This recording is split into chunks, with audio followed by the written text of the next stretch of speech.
Hello friends, तो आज का वीडियो मैंने एक स्पेशल टॉपिक बनाया है। मेरी एक स्टूडेंट है जो कि अभी 10th क्लास में है और वो 10th बोर्ड अभी तुरंत क्लियर की है। तो कुछ समय पहले उसने मुझसे एक क्वेश्चन पूछा था, तो मैं सोच रही हूँ कि इस पे मैं आपके लिए भी एक वीडियो बना देती हूँ। देखिए, सभी लोगों के मन में प्रश्न रहता है कि पढ़ाई तो वो कर लेते हैं, उन्हें नॉलेज भी होती है, लेकिन वह एग्ज़ाम में टॉपर कैसे बने, अच्छा परसेंट कैसे लाए। तो इसी टॉपिक पे मैं आज आपको वीडियो बना रही हूँ। तो चलिए वीडियो को स्टार्ट करते हैं।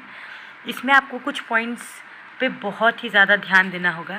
जैसे कि आप सभी लोग याद तो सब कर लेते हैं। अगर आपसे कोई क्वेश्चन पूछे तो आप जवाब दे कर के ऐसे तो फर्स्ट आ सकते हैं, लेकिन एग्ज़ाम में अगर बोर्ड एग्ज़ाम होता है तो उसमें आपका अक्सर देखिएगा कि आपके कुछ क्वेश्चंस छूट जाते हैं। जैसे 100 मार्क्स में 10 मार्क्स, 5 मार्क्स।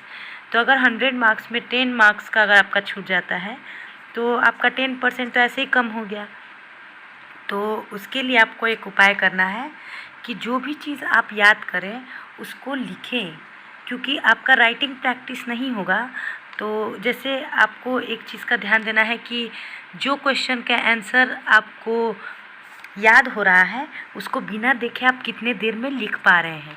आपका जो राइटिंग प्रैक्टिस होगा वो अच्छा होना चाहिए, तब आप टॉपर बनना चाहते हैं तो बन पाएंगे।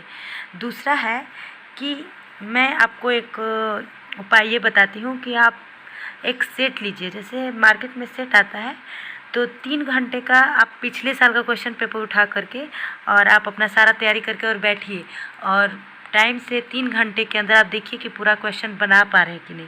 अगर आप पुनः बना रहे हैं तो आप समझिए कि आपका इस राइटिंग स्किल सही है, आपको जो याद है आप उतनी देर में कर पा रहे हैं। और अगर नहीं कर पा रहे हैं तो आपको बार बार इसी चीज़ का प्रैक्टिस करना है कि आपका उतने देर में 3 घंटे में जितने क्वेश्चन आते हैं उतने बन जाए।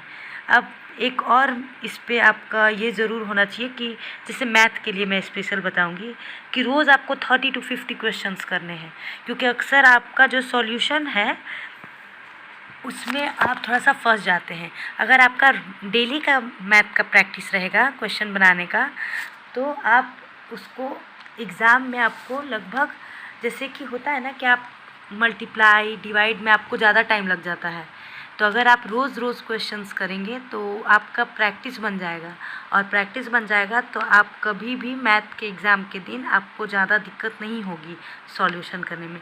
तो एक ये मेन टॉपिक मैथ के स्टूडेंट्स के लिए मोस्ट इम्पॉर्टेंट है कि आप रोज़ 30 to 50 क्वेश्चन डेली कीजिए। अब देखिए, अब सबसे और मेन टॉपिक क्या होता है, सिलेबस। जैसे कि 10th और 12th बोर्ड के लिए मैं आपको बता दूं कि बहुत लोग पूरा बुक ही याद करते हैं, लेकिन एक चीज़ आप ध्यान दीजिएगा कि आपका जो क्वेश्चन पेपर बनता है उसमें मेन जो टॉपिक जिससे ज़्यादा क्वेश्चंस बनते हैं उसको आपको ज़्यादा ध्यान देना है, और उसके अलावा जो भी मतलब जिस टॉपिक से कम क्वेश्चन बनते हैं उसको भी ध्यान देना है, लेकिन उसको कम ध्यान देना है। जैसे कि मैं आपको बता दूं कि अगर आपका रिटन एग्ज़ाम है तो रिटन एग्ज़ाम में साइंस, एसएसटी, ये सब में कुछ ऐसे टॉपिक हैं जो कंपलसरी उसमें से पूछे ही जाते हैं। तो आपको ये भी रिसर्च करके रखना है कि कौन कौन से ऐसे चैप्टर्स, टॉपिक्स हैं जिससे ज़्यादा क्वेश्चन पूछे जाते हैं, उस पर आपको ज़्यादा फोकस करना है। और बस मैं आपको इतना आज के वीडियो में सजेस्ट करना चाहूँगी। बाकी आप खुद से घर पे करते रहिए। और thank you for watching, and if you like my video then please share to your friend and subscribe to my channel.